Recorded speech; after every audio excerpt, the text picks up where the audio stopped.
Anio alahady fahaenina ambin'ny folo ny volana novambra taona 2022. Alahady izay natokany FTV FJKM ho alahady nasionaly ho an'ny sampana Mpanazava sy Tily manerana ny sany FJKM. Alahady izay mbola ibanjinantsika ny loahevitra manao hoe Mahandrasa ho avy ny Tompo. Mampitomboana aminareo mandrakariva ny ariavana ny fahasoavana sy ny fiadanana avy amin'ilay Andriamanitra raintsika sy Jésus-Christ Tompo ary ny firaisana avy amin'ny fanahy masina. Mitsangana hiaraka hanatanteraka ny hira hazakazaka masina isika.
Salamo fahatelo amby zato ny andininy voalohany hatramin'ny fahadimy no iarahantsika miantso sy manome voninahitra ny anaran'Andriamanitra. Andeha iombona ampanao salamo isika amin'ny anaran'ny Tompo. Misaora Anjehova ny fanahy ary izay rehetra tao anaty, misaora ny ranomasina. Misaora Anjehova ny fanahy ary aza misy atoloinao ny fitahiany rehetra, izay mamela ny heliko rehetra, izay manasirana ny aretinao rehetra, izay malavitra ny ainao tsy hidina ny abara, izay malarina famondranom-posy fianatrananao, izay mahavokisoa ny vavanao, ny fahatanoranao ny indray ny amin'ny rehetra. Amen. Thank you.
Raha isika ry havana, ry Andriamanitra ray zanaka fanamasinao, endreny fifalian'ny fonay zanakao, raha tafavory eto amin'ity toerana masina ity, noho ny amin'ny fitantananao anay tsirairay avy, fitantananao ny isa-tokantrano ary indrindra, fitantananao ny sampana Mpanazava sy Tily, manerana ny sahany FJKM, afaka mankalaza sy manome voninahitra anao Andriamanitra amin'ity alahady nasionaly ho an'ny sampana Mpanazava sy Tily ity.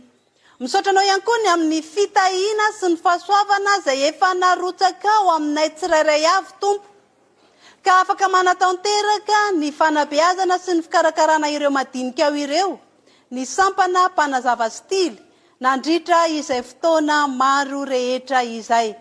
Misaotra ny amin'ny fampiombonanao anay amin'ity alahady nasionaly ity, komba ngataka izahay Andriamanitra, hamarino aminay ny teninao fa naiza iangonany rona telo amin'ny anaranao, dia eo afovoany ianao. Mihoatra lavitra ny rona telo izahay, manantena ny fanatrehanao Andriamanitra. Ary mitalao aminao zahay Tompo, raisy hoanitra kasitrahanao izao fanompona masina izay tanterahana izao, na eto amin'ity toerana ity, eny manerana izao tontolo izao izay ankalazana sy hanomezam-boninahitra anao Andriamanitra amin'ity alahady nasionaly ity. Izay rehetra ho tanterahana eto ary Tompo dia raisy hoanitra kasitrahanao ary indrindra, tahio ny teninao izay omenanay amin'ity andro anio ity, mba tsy verina foana aminao ny teninao raha tsy efa nahavita izay nanirahanao azy. Dera laza saotra ery aza, atolotra ianao ry Andriamanitra ray zanaka fanamasina. Amen. Petraka ny fiangonana. Andeha hoenotsika indray ry havana ny sitrapon'Andriamanitra izay omena ho antsika rehetra amin'ity andro anio ity. Hoy ny soratra masina. Fa raha isika manantena izay tsy mbola hitantsika, dia miandry amin'ny faharetana. Vontary ho ny zavatra rehetra azony mafy izay tsara. Sambatra ny mahitsy lalana izay mandeha araka ny lalan'i Jehovah, sambatra izay mitandrina ny teny vavolombelona ka mitady azy amin'ny folo rehetra. Amen.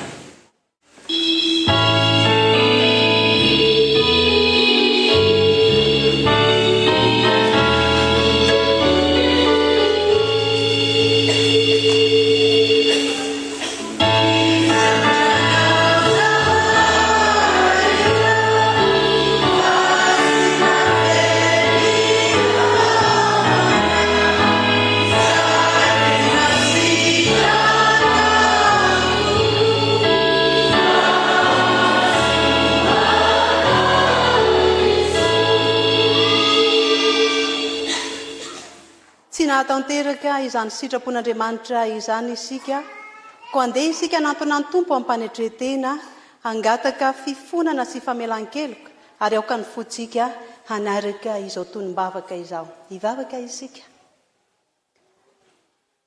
Ry Andriamanitra rainay, tia anay tokoa ianao, tsy mahafoy anay ianao, ary na dia maditra ry izahay, ary na dia minimandika ny fitsipika ao ary izahay isan'andro, dia tsy reraka ianao, fa mbola manambara ny sitraponao aminay ihany. Ny saotra indrindra Tompo, tamin'ny sitraponao izay nomenao anay indray tamin'ity andro anio ity. Manoloana izany sitraponao izany anefa Andriamanitra, mandinika ny tenanay izahay, dia matsiaro menatra sy mangaia tokoa, satria tsy nahatanteraka ny sitraponao. Mampianatra anay ianao, fa tokony haharitra amin'ny faharetana izahay.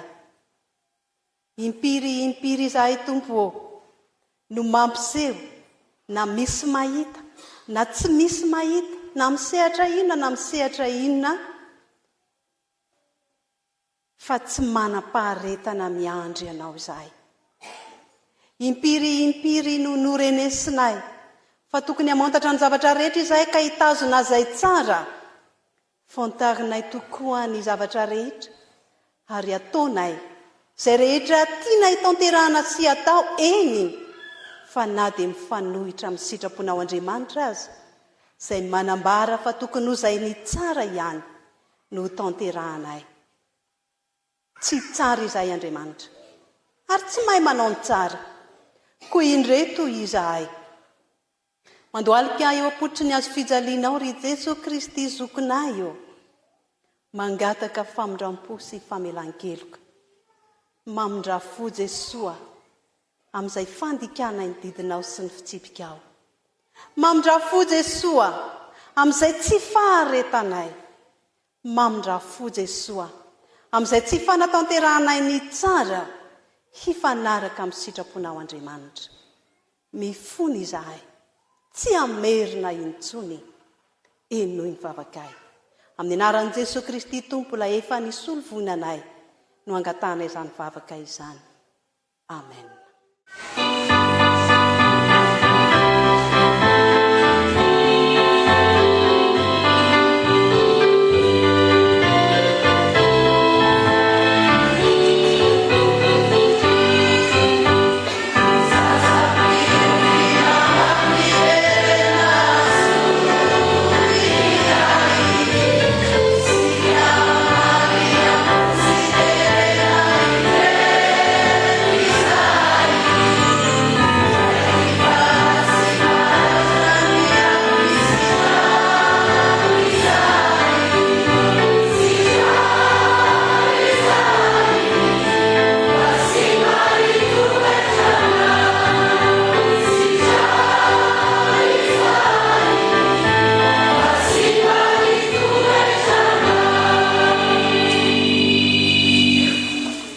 Ho anao izay mibebaka makina tokoa ary mitsangana handray ny teny famelan-keloka izay atolotra Andriamanitra ho antsika.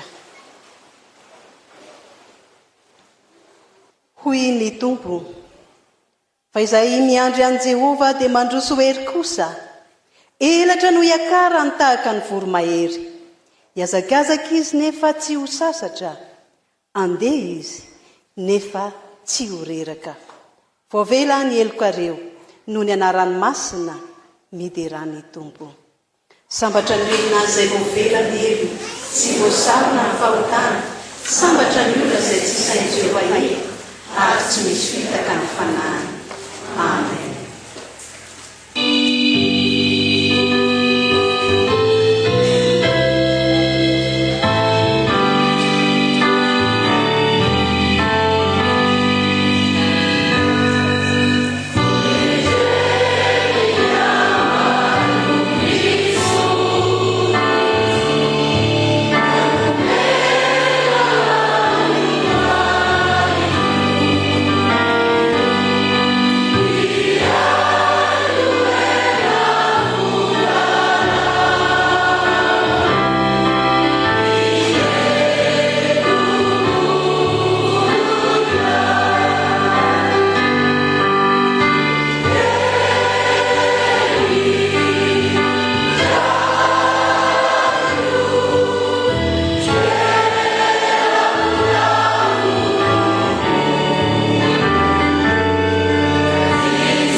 Izay voavela heloka ary havana dia samy joro vavolombelona amin'ny finoany, ka andeha isika hijoro vavolombelon'i Jesokristy Tompo amin'ny alalan'ny fanekemponoana apostolika.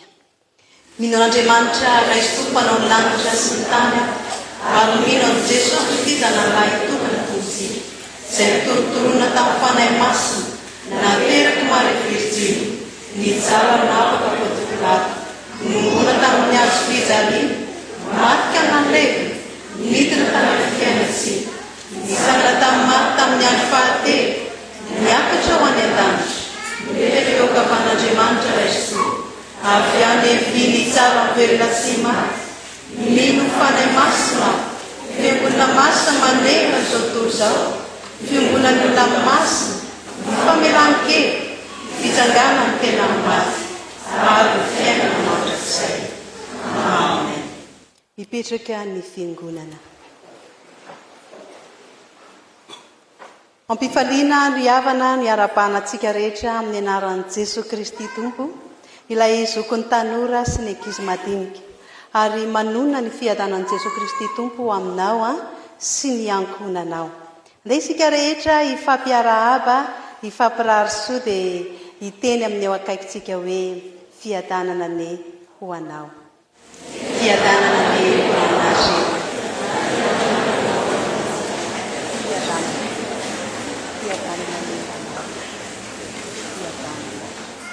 Misaotra an'Andriamanitra lehibe isika noho ny amin'ity fotoana anio ity alahady nasionaly ho an'ny sampana Mpanazava sy Tily, ary miara-miombona amin'ny sampana Mpanazava sy Tily manerana ny sany FJKM isika amin'ny fandaharana izay iombonana voalahatra avy any amin'ny FTV SAMPATI. Manohitrany ny Fanompoampivavahana isika, andeha isika hanavao ny fanoloran-tenantsika ho an'Andriamanitra amin'ny alalan'ny rakitra, koa ny sampana Mpanazava sy Tily no anatanteraka ny hira ao anatin'izany.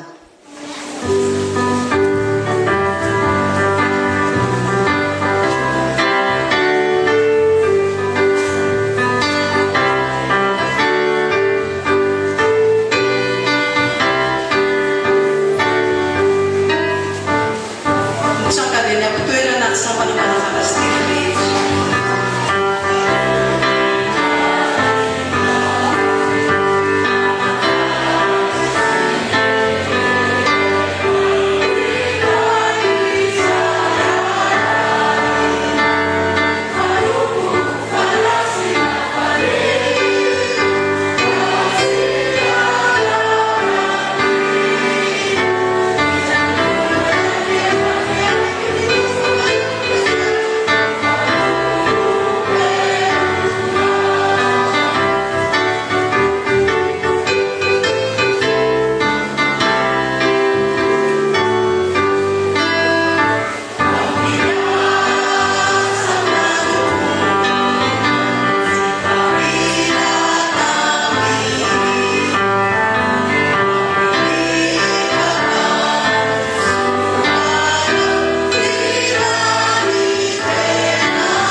mandeha amin'ny famarinana.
Andeha hitsangantsika ry havana n'olotra ny rakitra ho an'Andriamanitra.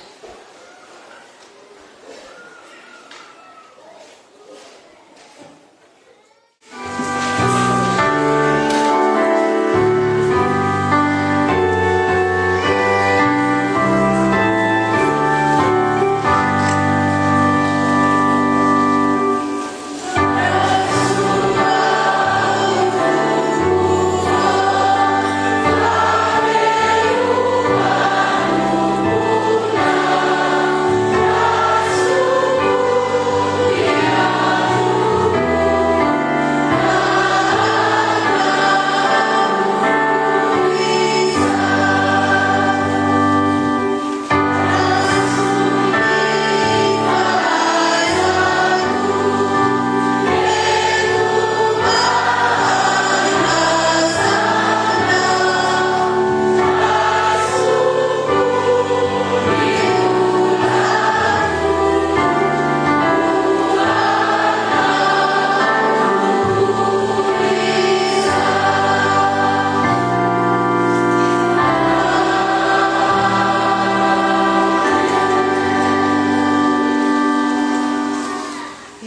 ny fiangonana.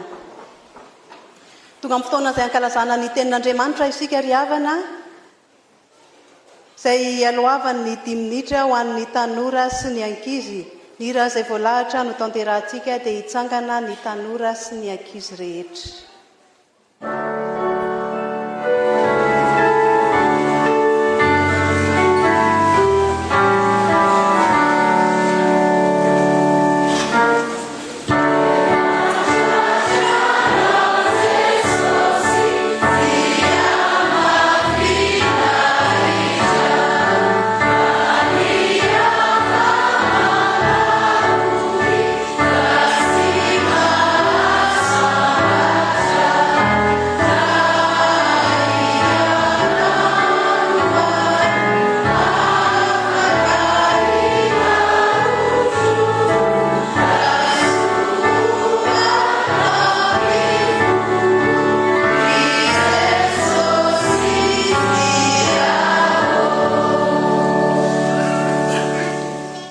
Ivavakisika, ry Jesosy zokinay ô, saotranao izahay, fa omena ho anjara amin'ny fiainona sy fandraisana ny teninao, ny tanora sy ny sekoly alahady. Misaotra fa fitiavanao anay izany. Mitenena ry Jesosy zokitianay ô, fa vonina iaino anao izahay. Amen. Petraka ianareo.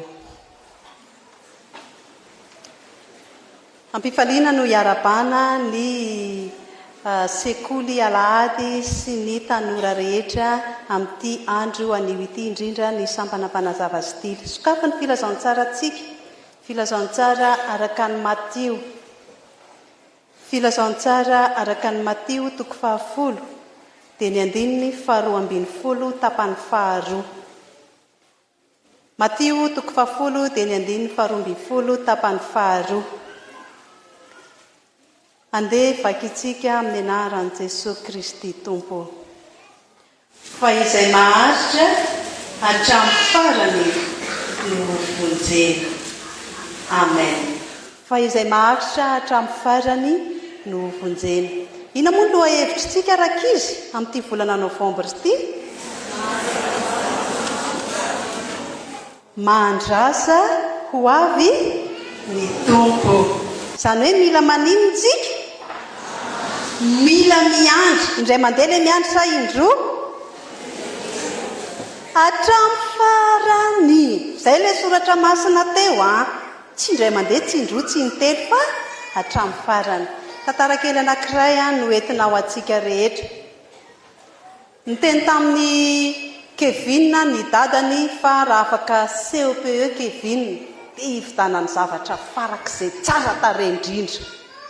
Ary nanomana izany mihitsy ny dadany Kevin mandra-pahavitany COPE ary mandra-pivaliny COPE. Afaka somatsara Kevin, fifaliana ny amin'ny fianakaviana. Teny tamin'ny Kevin ny dadany hoe, andao isika mianaka ho any an-tsena, fa ividianako zavatra farak'izay tsara tarehinao, arak'izay efa nampanantenaiko anao, raha afaka COPE somatsara. Faly ery Kevin, miomana vao maraina be dia lasa nandeha. Rehefa nandeha nefa izy dia teny an-tsena moa zany ny lalana. Vao nahita zavatra kely anankiray izy, dia tonginy foana ny dadany, dia tsy nety mividy ny dadany. Tsy mividy an'io tsika. Tsy mividy an'io tsika. Farany. Rehefa nandeha nidongo foana Kevin dia nanapa-kevitra ny dadany hoe nda ho ara fahovidiana. Nahita tomobile kely le vaovao ireny fa kely, dia nividiany dadany. Vidio anao io dada.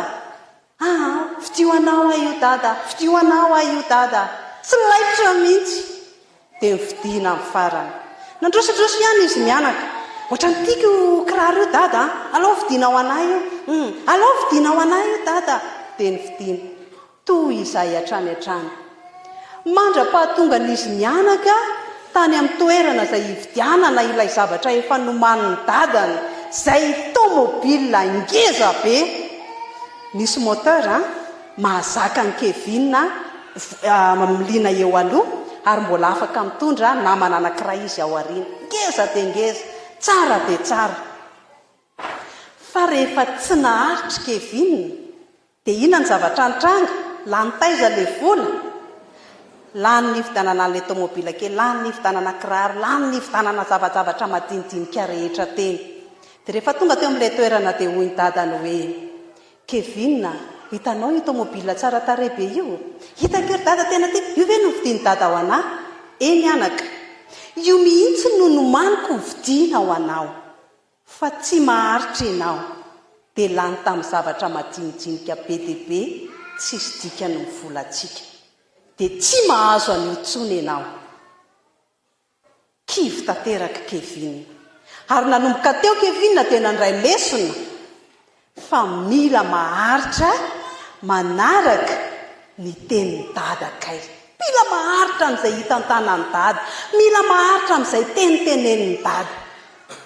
Ary ny teny izy fa tsy hamerina hidongidongy intsony. Tahaka izany koa sika kristiana, tsika Mpanazava sy Tily, mila maharitra amin'izay hitantanan'ny Tompo atsika. Ary izay ilay sitrapon'Andriamanitra teo hoe, fantaro ny zavatra rehetra dia azony mafy izay tsara. Tsy indray mandeha tsindroko no mitazona ny tsara, fa hatramin'ny roviny, hatramin'ny farany. Hatramin'ny farany isika dia hitady ny tsara, hamantatra ny zavatra rehetra, hitazona ny tsara. Hatramin'ny farany isika hanaraka izay hitantanany Ray aman-drenitsika atsika, indrindra hatramin'ny farany isika aharitra izay hitantanany Tompo atsika, fa Mahandrasa fa ho avy ny Tompo. Amen. Ataontsika ny hira izay voalahatra dia hirosoa avy hatrany amin'ny vavaka sy ny fankalazana ny teny, famakiana ny tenin'Andriamanitra isika.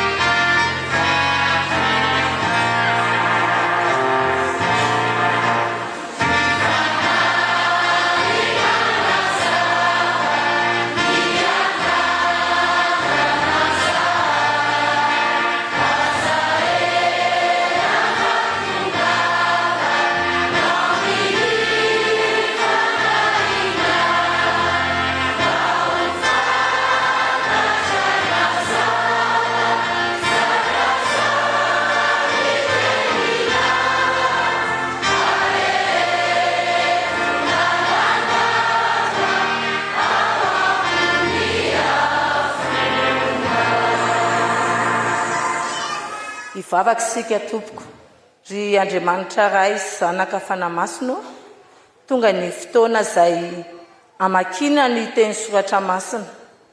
Koa indreo ny mpanomponao izay amaky ny teny, ny mpanomponao izay anambara ny hafatra, izay mpiaino izany hafatra izany, dia aoka ny fanainao masina ilay efa nalatsaka ao ane, hiasa aminay tsirairay avy, mba hahaizanay miaino sy mandray ny teninao. Dia mitenena Jehovah fa voninao. Amen. Amaky ny teny soratra masina sika ry havana, izany dia ho hitantsika eo amin'ny Zefania 3:7 andiny 9 ka hatramin'ny 10. Zefania 3:7 andiny 9 hatramin'ny 10. Vakina amin'ny anaran'ny Tompo. Efa nahafongana firenena aho, rava ny tilikambo eny amin'ny zorony. Nosimbaiko ny lalany, tsisy mpandeha. Rava ny tanànany, ka tsy misy olona. Eny, tsy misy mponina. Hoy izao, atahotra tokoa ianao ka ino anatra, dia tsy ho rava ny fonenanao. Arak'izay rehetra voatendriko, amelezana anao. Kanefa ny fomaraina koa izy, ka nanao izay ratsy rehetra. Koa miandrasa ianareo, ho Jehovah, ambara-piavian'ny andro, hitsanganako akababo. Fa izao ny kasaiko atao, amory firenena sy hanangona fanjakana aho, andinako ny fahatezerako amindreo, dia ny firehetany fahatezerako rehetra. Ka ho levon'ny afo ny fahasaro-piariko ny tany rehetra. Amen. Hotoisantsika ny famakinany teny arak'izay voalahatra amin'ny fandaharana. Ny marka 7:20, ny 9:30 hatramin'ny 7:30. Hovakina amin'ny anaran'i Jesosy manao hoe: mitandrema, miambena, ka mivavaha fa tsy fantatrareo izay hiavian'ny fotoana. Izany dia tahaka ny olona nandeha hivahiny izay nandao ny tranony ka nanome fahefana ny mpanompony, ka samy notoloran'ny raharahany avy, ary ny mpiandro varavarana dia nasainy ambina tsara. Koa miambena ianareo fa tsy fantatrareo izay andro hiavian'ny tompontrano, na ho hariva, na ho mamanton'alina, na ho maneno akoho, na ho maraina. Fandrao avy tampoka izy ka mahita anareo matory. Ary izay lazaiko aminareo dia lazaiko amin'ny olona rehetra koa, miambena. Ny vaky teny fahatelo izay voalahatra ho antsika amin'ity anio ity dia araka ny Petera voalohany.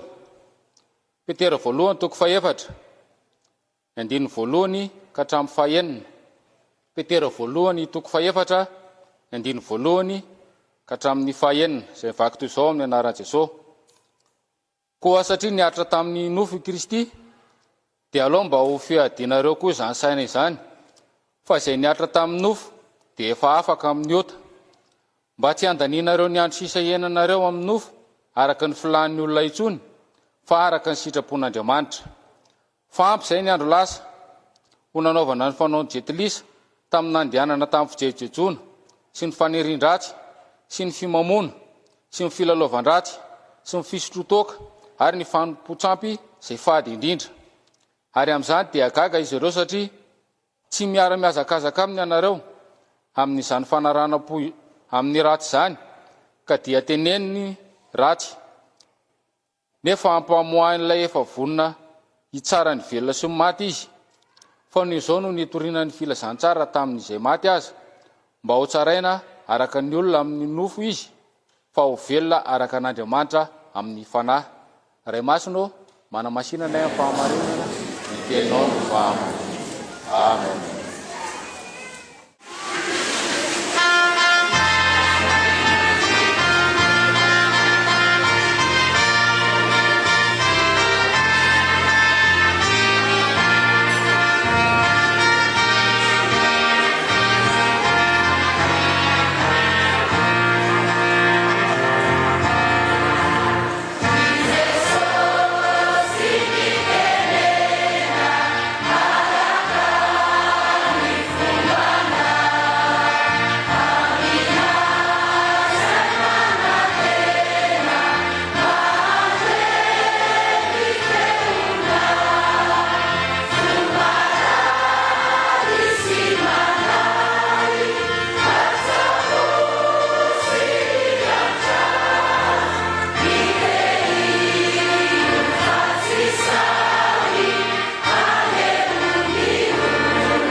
Mialohan'ny andraisantsika ny afatry ny tompo riavana dia hivavaka isika. Andriamanitra rainay eo misaotranao izay manana ity fotoana lehibe ity anatanterahanay ary andrenesanay ny afatra ao Andriamanitra, ny tenina ao Andriamanitra izay fanilo ny tongotray sy fanazavana ny lalanay. Koa dia mitenena fanay masina fa miaino anao izay mpanomponao amin'ny anaran'i Jesosy. Amen. Petraka isika riavana. Ny tenin'Andriamanitra izay andraisantsika ny afatra riavana malala amin'ity anio tia dia arak'izay fanovakiny ny mpanompon'Andriamanitra teo dia ny filazantsara nosoratany marka riavana. Raha misy baiboly zany eny amintsika dia andesika anokatra an'izany hoeo anoloantsika riavana malala. Ny marka 7:20, 7:30 ka hatramin'ny 7:30. Ny filazantsara nosoratany marka 7:20, ny 7:30 ka hatramin'ny 7:30. Raha sitrakareo riavana dia andeha isika rehetra iara-maka izany minaran'ny tompo manao hoe: mitandrema, miambena, ka mivavaha fa tsy fantatrareo zay aviny ny fotoana zany dia tahaka mandeha vahiny izay nandamotrano ka nanome fahefana ny mpanompo ka samy notolorany ny raharany any ary ny mpiano varavarana dia nasay miambina tsara koa miambeny ianareo fa tsy fantatrareo zay amby aviny tompotrano na ho ariva na ho mamakinalina na ho manenoko na ho maraina fa ndra ho avy tamiko izy ka mahita anareo matory ary zay lazaiko aminareo dia lazaiko amin'ny olona rehetra koa miambeny. Amen. Ry havana malala rehetra ao amin'ny tompo amin'izao alahady izao dia manana hafatra ho atsika Andriamanitra. Ny lohahevitra moa dia fantatsika loatra no hoe miandry na koa hoe mahandrasa tovy ihany zany mibaiko atsika hiandry ny fiavian'ny tompo ry havana.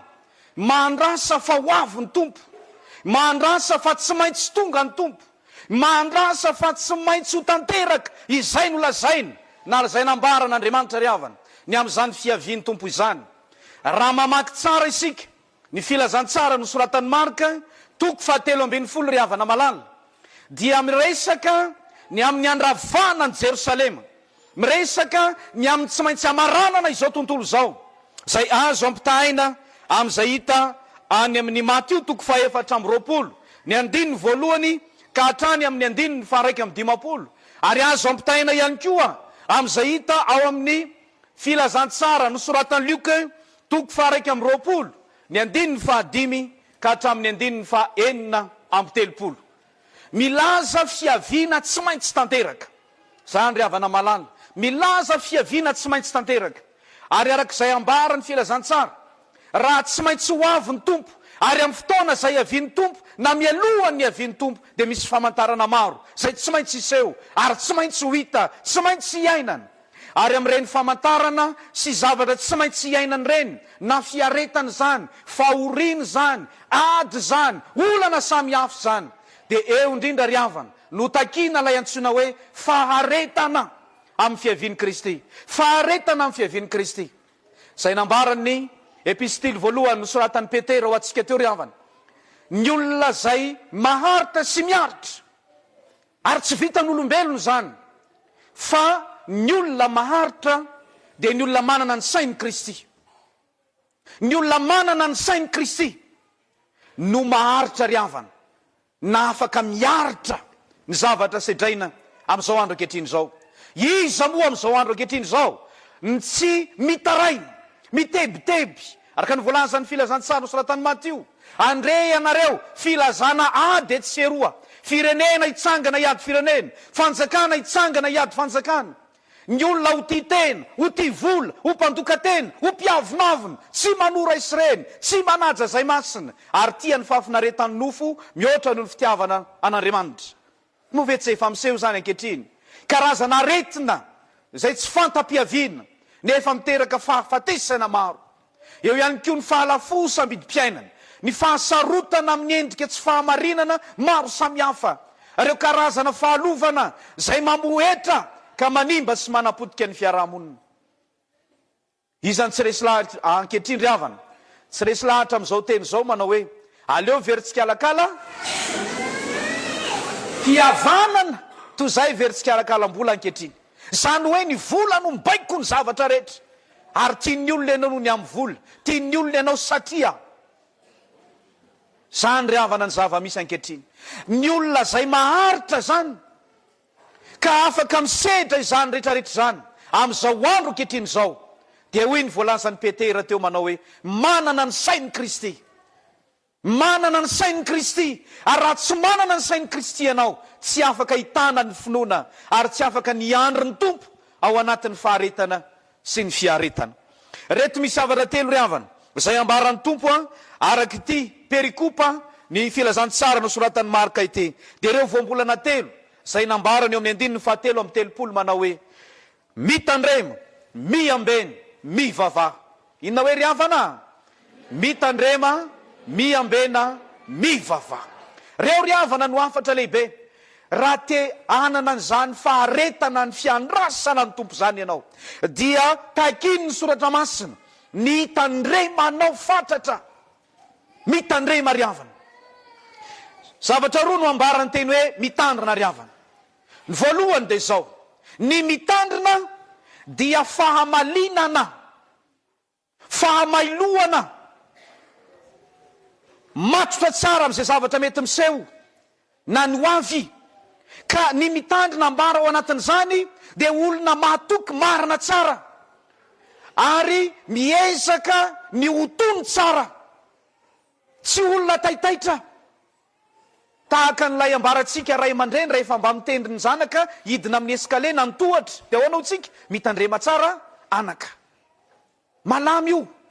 Dia mitoy ao ny toromarika ao aoriana ny teny hoe mitandrina, mandihana moramora na hoe tandrema jereo tsara. Misy toromarika omeny ao anatin'ny atao hoe mitandrina. Raha eny anarabe zany tsika ka raha lazaina hoe mitandrina, dia ambarana zany teny hoe mitandrina izany ny fanambarana loza mety hitranga ao aloha ao. Mandihana moramora, malama ty lalany ty, misy fidinam-be ao, sy ny sisa rehetrarehetra. Ka raha miteny eto ny soratra masina ry havana malala hoe mitandrema, dia manafatra ny olona, manafatra ny kristianina, manafatra tsika mpanompon'Andriamanitra. Malama ty lalany ty ry havana, malama ny fiainana, ary malama mainy zany tany lalovantsika zany. Betsaka koa ireo karazana fahasarotana sy lalana mety hitera-doza, fiainana mety hitera-doza zay asehon'ny satana ry havana. Ary ny zavatra hitondra loza eo amin'ny fiainana dia tsara mpanomboana izy zay, tsara mpanomboana izy zay. To zava mahafinaritra anao, to zavatra mahasarika anao, to zavatra mahataona anao, fa ny ao aloha ao dia antsana, fahafatesana, faharavana tanteraka sy fahampitehana. Tahaka nireny midibidina nireny ry havana, ny fiara na ny lalana zay izorana dia to manosika anao handeha mafimafy, to ohatrany tsy mamela anao handeha moramora, fa mitarika anao izy. Hay anao varina mandeha any akadiny hafarany raha tsy mitandrina ry havana. Zao fiainana zao ry havana malala, ry kristianina malala, ry sampana mpanazava Tily, ry tanora malala, dia fotoana izao zay tsy maintsy hitandrematsika fa misokatra, malalaka, ary to tahaka nireny hoe manosika anao hidina, moramora ny idiranao anatin'izany raha tsy mitandrina ianao.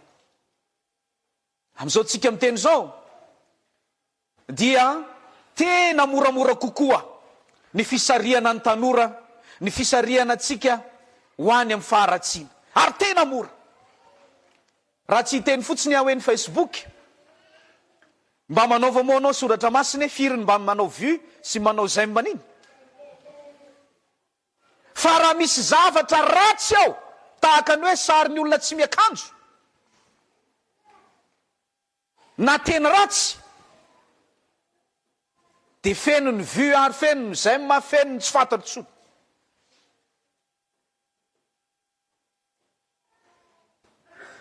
Tena mitaona ary mora ny fitaomany satana. Zavatra hitany maso, ny fitaomana amin'ny alalan'ny namana samihafa, ny fiainana maniry anao manosika anao tsy maintsy hoany. Reny rehetra reny ry havana no ambara amin'izao andro farany zao, ambara amin'izao andro hiandrasa atsika fa ho avy ny tompo izao, tsy maintsy hitandremantsika, ary tsy maintsy hatonga atsika ho malina tsara, ho mailo tsara, hitandrina ny amin'ny fiainana ry havana. Ka tsy ny tanora ihany zany, fa na isika ray aman-dreny, isika ray aman-dreny. Fa amin'izao tsika miteny zao koa aza, ny atao hoe ray aman-dreny mihitsy no to tsy ray aman-dreny intsony. Ry havako malala, satria mitariky satana, miandrasa ny tompo ry havana, manana ny toe-tsaina zay any Kristy. Ary zavatra anankiray faharoa ambaran'io teny hoe mitandrina io ry havana, dia fandrarana tanteraka, ny ray zany mety hoe afaka ianao mandroso tsikelikely ho amin'ny fahaiza manao, ho amin'ny fahaiza mamindra, ho amin'ny fahaiza miteny, ho amin'ny fahaiza mijery, ho amin'ny fahaiza manapa-kevitra. Zay ilay voalohany teo. Fa ny faharoa zao dia zao ny hoe tena mandrara tanteraka, misakana tanteraka. Ary zany ry havana, raha miteny ny tompo eto hoe mitandremo, any amin'ny soratra masina hafa dia lazany mitandremo, miambeny, fa io devoly fahavalonareo io dia mandehandeha tahaka ny liona mierona. Ary zao andro farany zao ny devoly dia tsy mitsitsy anao zany izy, tsy mitsitsy anao zany izy. Ary ny devoly ry havana tsy mihaza an'izay efa azy, tsy mihaza an'izay efa tamana ho aminy, fa iza no azainy? Isika no azainy, isika kristianina no azainy. Koa mitandrema ry havana tahaka an'le ray aman-dreny ray io. Zay no alaiko sary an-tsaina na alaina anohatra. Miteny dada sy neny amintsika zanaka, aza mivoaboaka ny trano androany, na hoe amin'ty andro androany ty zanako, aza mivoaboaka ny trano, mijanona atao trantsika, dia aza manohitra ny zany tsony, fa tsy hoe ianareo ny te hijanona. Fa rehefa tena abstinence tio, tena attention, tsy mivoaka, mijanona tanteraka, dia tsy mahazo mandeha ry havana. Ary zay sary zay no asehon'Andriamanitra eto ihany koa ny hoe tena mitandrema mihitsy, fa tsy misangy Satana ry havana. Ary Jesosy dia niteny, indro aho nahita ny Satana latsaka avy any an-danitra tahaka ny varatra. Iza ny masaky varatra? Aza mivoaboaka ry havana. Ny dikan'izany dia zao, aza manandrak'andrana ny fanao zao tontolo zao ry kristianina malalako, fa miarova teny, ajanony avy hatrany ny asa maty ny Satana rehetra, zay fanao mbola mahatamana rehetra. Raha te hiandry ny tompo ianao ka hitsena azy amin'ny fiaviany ary andray fiainana mandrakizay. Lay virjiny 5 endry ary 5 adala. Ny 5 adala mba nanana solika ihany, mba nirehitra ihany lay fanala na lay fanilo kely, fa satria ela ny tompo vao tonga lany ny solika ry havana. Fa lay 5 endry zay nanana solika ary nirehitra ny fanala na ny jirony, ary mbola nanana solika fitaiza na solika fiandry, reserve hotsika, ka rehefa naharitra ela ny mpapakatra, tsy maintsy lany ny tao anatin'ny vata na ny fiterizana na ny fasian-tsolika, dia nanampy fotsiny izy ry havana. Zany toetsaina zany ny toetsaina miandro ny tompo, toetsaina zay manomana ny hoavy, ary eto indrindra lay ambarany ny hoe miambena. Io lay afatra lehibe faharoa, miambena. Ny miambina eto ry havana dia misy afatra roa ihany koa. Ny ray zay ambarale miambina dia manoman-javatra, misy zavatra homanina tsara, misy karazan-javatra vitsivitsy zay antenaina, ka misy fanantenana ny olona miambina, misy fanantenana ao, misy fahatsarana zay tehirizina. Zany ny olona miambina ry havana. Tahaka ny hoe ho an'ny mpamboly vary na isika mpamboly, mba hitsinjovana ny vody andro merika, dia misy fiomanana ao, misy tahiry ao anatin'ny ria na ny fitehirizam-bary. Tahaka atsika mpitondra fiara na mpandeha tany lavitra, akoatra ny ao anatin'ny reservoara, dia mbola misy gazoal na essence voatahirinao ao anatina zerikanina kely anankiray. Ary tahaka izany koa isika amin'ny fanarahana dian'Andriamanitra. Ankoatra ny ty fakanesantsika ty ampiangonana, ankoatra ny zay mety ombonanao amin'ny mpiara mivavaka sy ny sisa, ahafantaran'ny olona anao fa ianao dia mila manana solika fitaiza. fiombonam-bavaka ao tokantrano, vavaka manokana zay mety ataonao, tsy voatery arahanao amin'izy na amin'izy, asan'Andriamanitra manokana zay mety asehonao, hiterizanao, hanananao lay solika fitaiza ao amin'Andriamanitra. Ary zay lay toetry ny miambona. Lay miambona zany amin'ny fanantenana, lay miambona zany dia manana fahendrena. Fa tsy tahaka an'ilay Virginie 5 adala ry havana. Lay Virginie 5 adala tena nazoto tokoa, hiandro ny tompo, hiandro ny mpapakatra, fa tsy tao lay fahendrena, tsy tao lay fiomanana, tsy tao lay fahatsarana, tsy tao lay tahiry,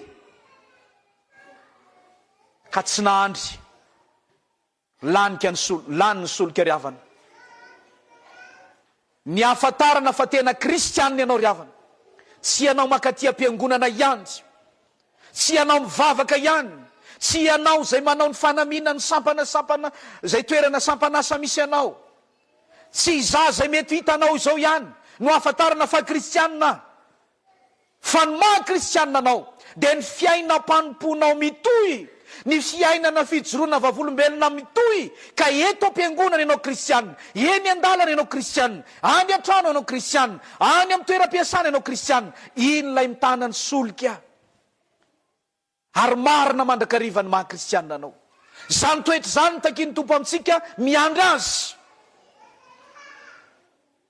Fa raha zao moa ny tompo ny tonga maninona fa eto am-piangonantsika, fa raha eny an-dalana ianao ka eny am-piadivana man'olona, hadininao lay teto, lany solika ianao ny dikan'izany. Any am-piasana ianao manao ny toetra tsy ankasitrahan'Andriamanitra, mangalatra na manao asa ratsy, lany solika any ianao. Fa tehirizo hatrany ry havana, izay lay miambona, satria ambarany ty teny hoe miambona ty any koa ry havana, ary adika no hoe vavaka any atao hoe miambona. Ny olona miambona dia olona tsara fifandraisana amin'Andriamanitra, satria zany ny dikany hoe mivavaka, fifandraisana amin'Andriamanitra, fiombonam-piainana amin'Andriamanitra, fikambanana amin'Andriamanitra, tsy misaraka amin'Andriamanitra, misakaiza amin'Andriamanitra. Zany ny atao hoe vavaka na hoe mivavaka ry havana. Miara-mandeha amin'ny tompo, ka ny kristianina miambona, voakan'Andriamanitra miambona, miandry ny tompo, dia kristianina feno vavaka, kristianina tena mivavaka, kristianina tsara fifandraisana amin'Andriamanitra, kristianina zay sakaizan'Andriamanitra, miara-mandeha amin'Andriamanitra, dia Jésus-Christ zany. Ry havana malala rehetra ao amin'ny tompo, ry tanora malala, ry sampana mpanazava sy Tily, isika voakan'Andriamanitra rehetra, dia zao ny tsarovy ry havana, mivavah mandrakariva ka aza mitsahatra, mivavah mba tsy hidiranareo amin'ny fakapanahy, mivavah mba hahery ianareo, mivavah mba ho sitrany ianareo, ary ny fiasan'ny fivavaky ny marina dia mahery indrindra. Manana fiainam-bavaka ry havana, manana fiainam-bavaka isika, mba tsy hitenenandratsy ny anaran'Andriamanitra, mba hahatonga antsika tena vonina hiandry ny tompo, ary maharitra amin'izany fiavian'ny tompo izany ry havana malala. Ny zavatra fahatelo sady farany ambaran'ny soratra masiny ty amintsika ry havana, dia le teny hoe mivavaka zay efa nambarako teo ihany, fa izay hevitra lalina teraka zany dia ny firaisam-po na lay fiangonana, lay fiombonana no tiany lay teny ambara fantelo io. Ny kristianina miandro ny tompo dia kristianina tsara fiombonana, mifankaty, miaraka, mivavaka, miombona ao anatin'ny fiangonan'Andriamanitra. Zany ny kristianina miandro ny tompo ry havana, zany ny fiangonana miandro ny tompo ry havana. Atao anatin'ny fiaraha-mivavaka araka ny teny soratra masina hoe aza mahafoy ny fiarahanareo miangona na mivavaka. Io sika miandro ny tompo. Ka raha misy zany miteny manao hoe ny vita ty an-trano ihany fa andao nareo makany, tsy miandro ny tompo zany olo zany ry havana, fa malaina fotsiny ihany zany. Fa io fiombonana masina io fandianatsika any am-piangonana isan'Alahady io, io famonjetsika fivorin'ny sampana, io famonjetsika ny aktivité ny fiangonana, io lay fiombona mpanahy takin'Andriamanitra amin'ny fiangonana Andriamanitra. Ary raha mijery ny fiainan'ny fiangonana voalohantsika dia isaky ny herinandro dia tsy maintsy miombona izy ary mitondra izay ananany rehetra mba hiombonana zany. Ao amin'ny fanekemponoantsika kristianina na ny fanekemponoana apostolika dia misy ilay teny eo manao hoe fiombonan'ny olona masina. Tady dio zany ny fiombonan'ny olona masina, ary io ilay hoe vavaka ambara eto amin'ity andininy fahatelo na fizarana fahatelo ity. Zao fotoana zao ry havana dia iantsona atsika mba tsy hanana fahalainana amin'ny fiarahana mivavaka. Rehefa misy ny antso ataon'ny mpitandrina, misy ny antso ataon'ny mpiandraikitra, misy ny antso ataon'ny birao, misy ny antso ataon'ny mpanentana, dia misy fivoriana tahaka an'izao dia lasy ianao. Satria tena takin'Andriamanitra, takin' Jesosy Kristy, takin' mahafiangonana antsika io fiombona mbavaka, fiombona ny olona masina io. Zao ny sarin'izany ry havana. Tsy fantatro moa ianao zany zao hoe malagasy tokoa, fa ny malagasy dia mahandro amin'ny, ohatra hoe mahandro amin'ny kitay, ary mahalala tsara zany antsoina hoe amorom-patana zany. Amorom-patana dia misy kitay na ny hazomaty ozy ny fitenin'ny sasany, dia alaina iny dia ampirehetina dia mirehitra. Dia rehefa mirehitra eo le kitay maromaro ampifanohofany eo dia mifampita hafanana izy, mifampita n'ilay afo samy eo aminy izy, dia misy lehilahy fitokana lehibe avokany sy hazavana tsara avokany, ary mitondra zavatra be dehibe iny na hery be dehibe iny. Rehefa esorinao ny hazo anankiray na ny kitay anankiray dia atokanao miala amin'le maro, dia inona ny zavatra miseho? Mirehitra ihany izy aloha, fa avy eo izy tsy mamoaka lelanafo intsony fa midonaka. Ary rehefa avy midonaka izy dia maninona izy avy eo? Maty tanteraka izy.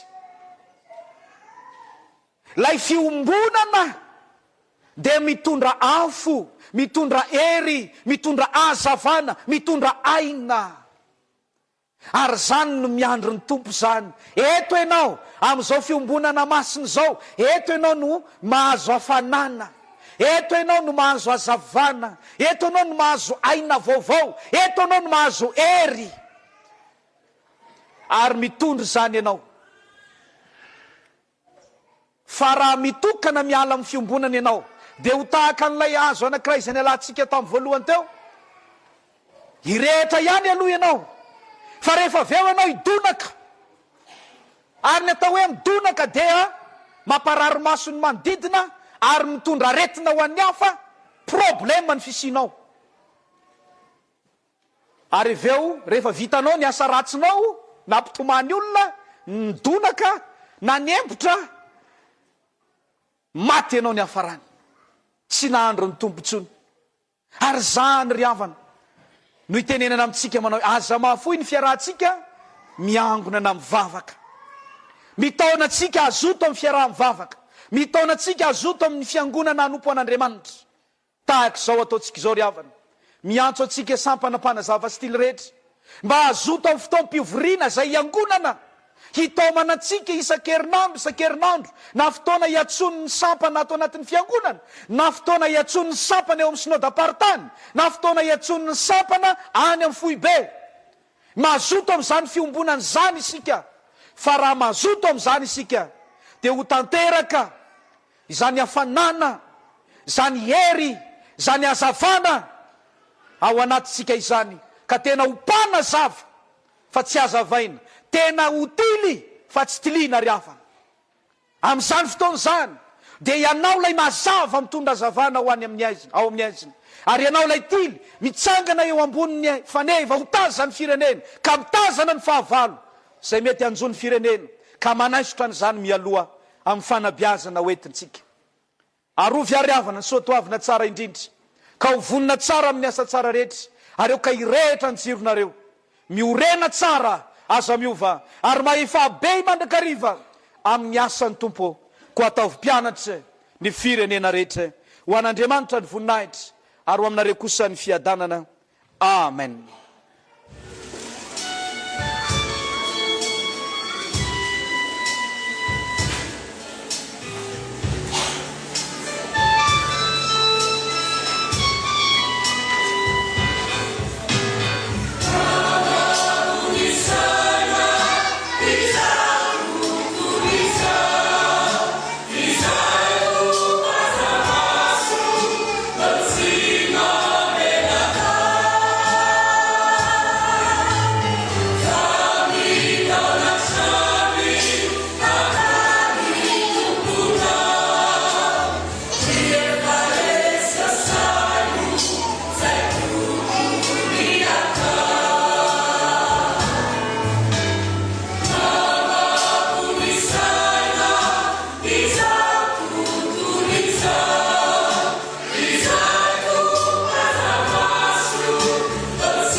Iombona amin'ny vavaka isika ry havana.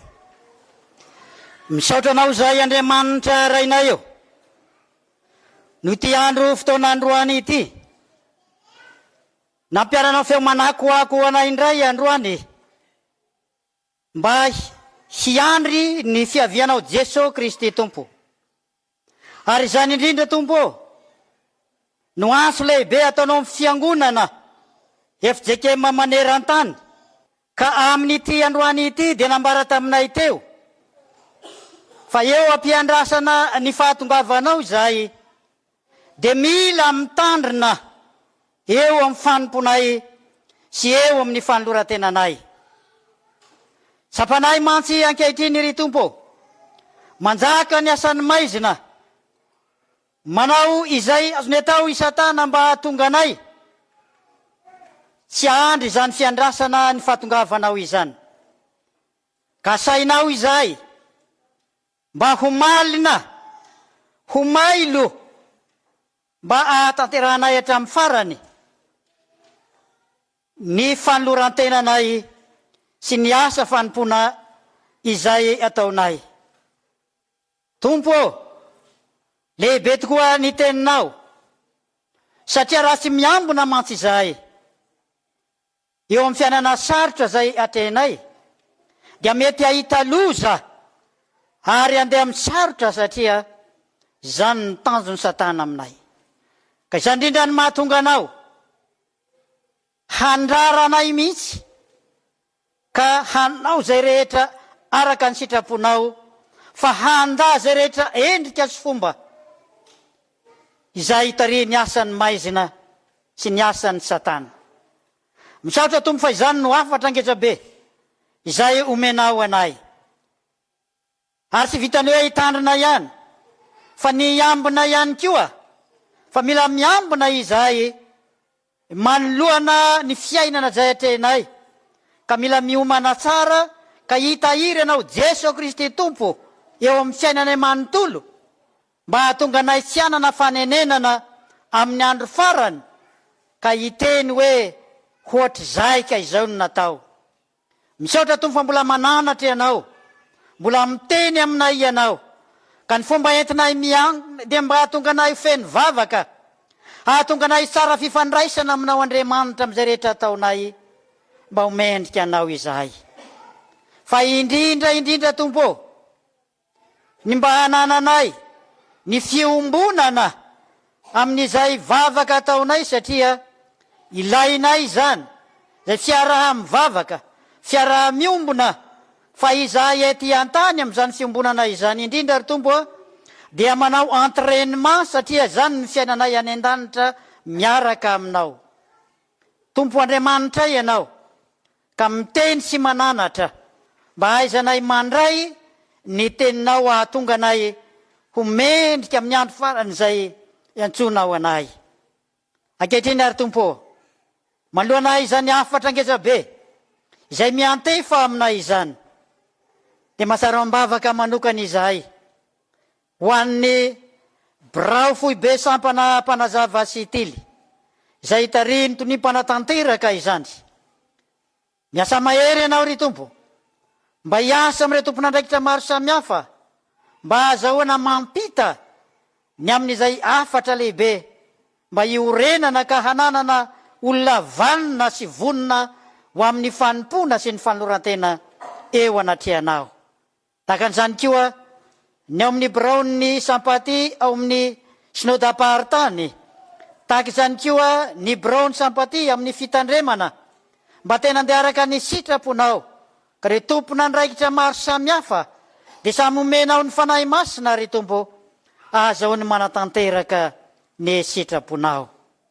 Jereo amin'ny fitiavanao izahay, jereo amin'ny indrafonao izahay, mba tena izoroanay vavolombelonao eto amin'ity FJKM zay namatrehanao anay ity, mba izoroanay vavolombelonao eo amin'ny sehatra rehetra zay misy anay na aiza, dia ho fantatra fa ianao Jesy-Kristy Tompo no lohany sy mahatanteraka ny sitraponao aminay tsirairay avy.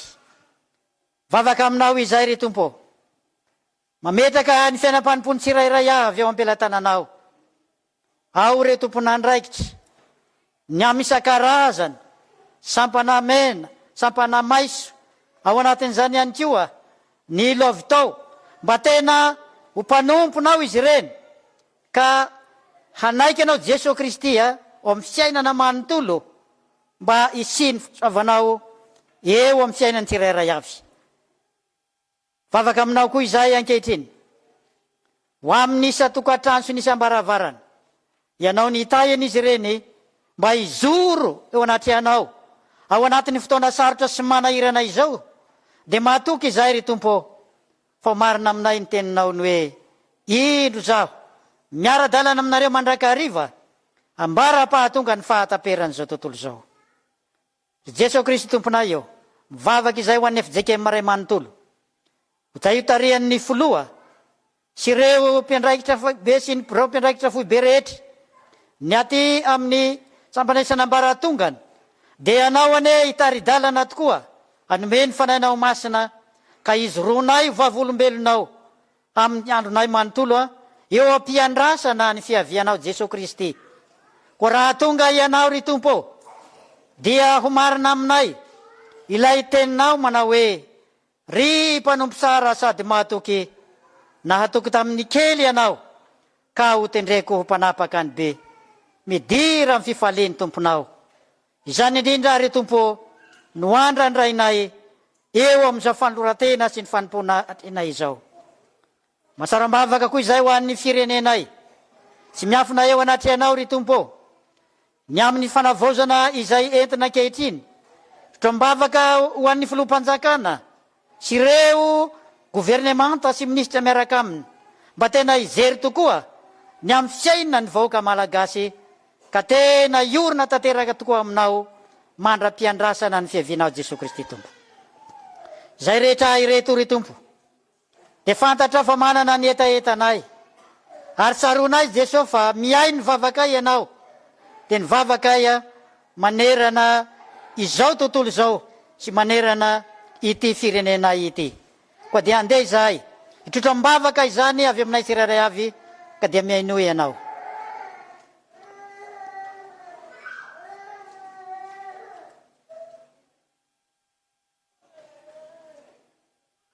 Tompo, fantatrao ny mahasoa ny FJKM ray manontolo sy miafina aminao ny etaeta eto amin'ny sampana Mpanazava sy Tily ato anatin'ny FJKM, ka zay fantatrao fa mahasoa ny fiangonanao dia tanterao araka ny benindrafonao satria ianao fa niteny fa na tsy mangataka azy ianareo dia fantatry ny rainareo izay any an-danitra izay tokony omena anareo. Koa ankehitriny izay dia ho fiombona anay dia sitrakay ny mampiombonay izao vavaka izao amin'ilay vavaka nampianarinao Jesosy ka iaranay koa manao hoe rainay eo izay ny an-danitra ho amasinina ane ny anaranao ho tonga ane ny fanjakanao atao ane ny sitraponao ety atany tahaky ny any an-danitra meo anay io ny anina sahaza ao anay ary mamelany kelokay tahaka ny namelanay izay keloka taminay aza mitondra anay amin'ny fakapanahy fa manafahanay amin'ny ratsy anao ny fanjakana sy ny hery ary ny voninahitra mandrakizay. Amen. Finaritra ary se andeha hoe notsika ny afatra avy amin'ny FTV SAMPATI ho aminareo rehetra ny fahasoavana sy ny fiadanana avy amin'Andriamanitra ray sy Jesokristy Tompo ary ny firaisana amin'ny fanahy masina. Ry fiangonana malala, misaotra an'Andriamanitra lehibe isika fa vita soa ny sinoda lehibe faharoapolo izay natao tany Tôlanaro ny volana Aogositra lasa teo. Nandritra izany no napahana faniteny faneva iainantsika FJKM mandritra ny 4 taona dia ny hoe AFIFAB mandrakariva amin'ny asan'ny Tompo. Koritianina voalohany 5:12 andininy 7:12 tapany faharoa. Tamin'ny sinoda lehibe faharoapolo ihany koa no nifidianana ny mpiandraikitra FTV sy ny birao mpiandraikitra FTV izay tarihan'ny filoha vaovao Andriamatoa Andriamampianina Zakarimasy mpitandrina. Isarana ihany koa ny Tompo fa tanteraka somatsara ny fivorian'ny mpiandraikitra FTV voalohany MF01 sinoda lehibe faharoapolo izay nanoloran'ny filohan'ny FJKM ny vina mifanaraka tamin'ny fanapahan-kevitry ny sinoda lehibe faharoapolo mba azony rehetra anovana ny tetikasany ao anatin'ny 4 taona.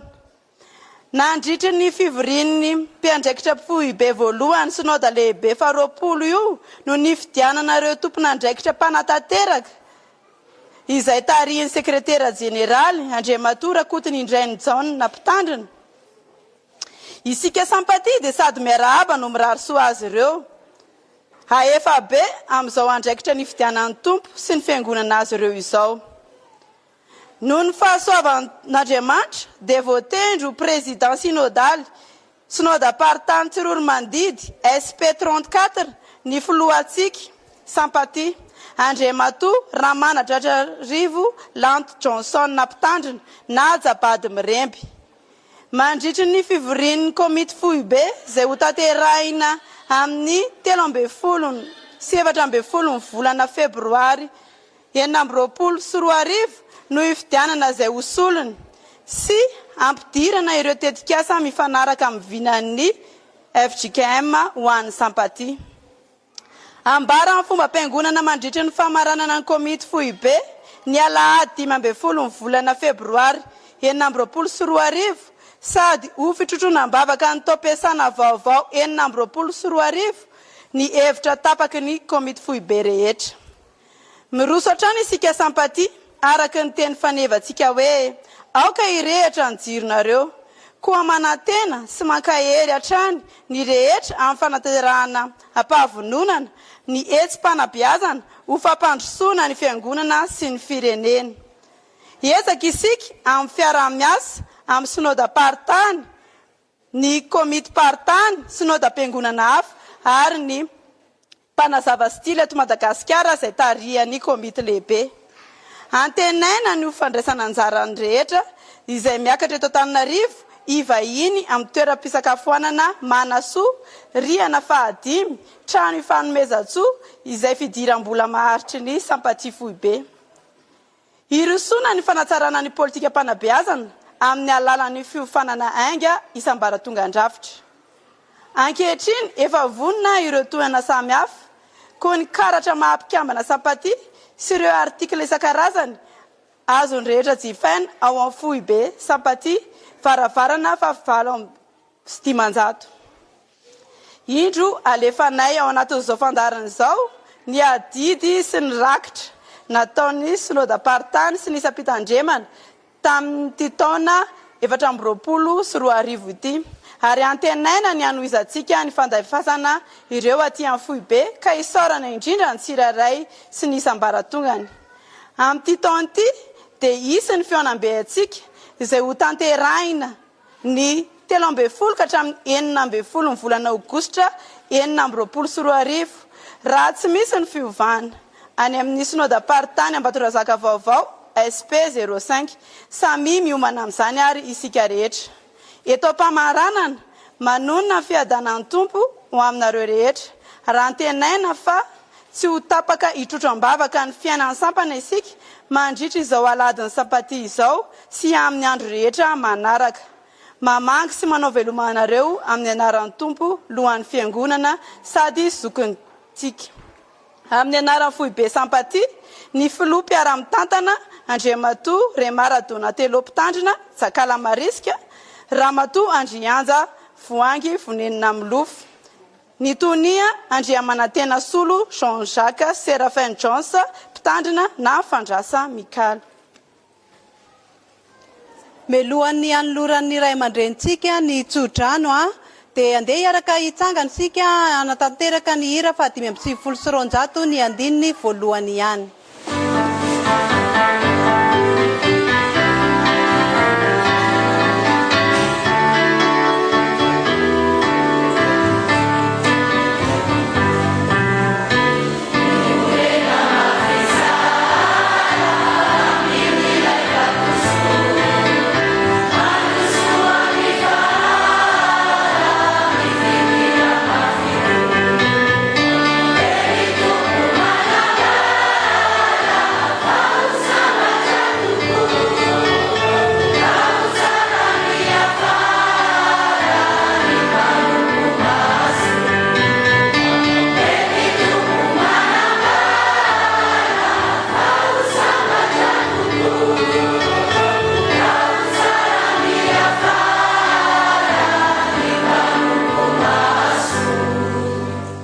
Soriavana ny tsodrano izay atolotra sy omena ho anareo amin'ny anaran'ny tompo ary dia ho tanteraka amintsika rehetra ne izany tsodrano masina izany.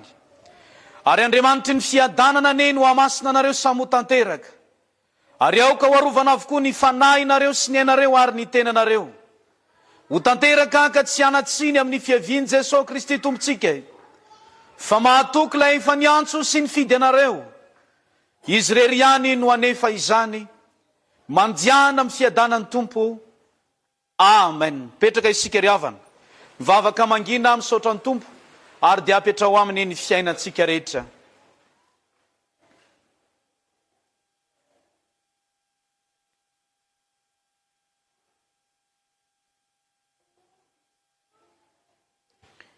Ho an'Andriamanitra irery ihany eny ny voninahitra amin'ny anaran'ny Ray sy ny Zanany ary ny fanahy masina amen.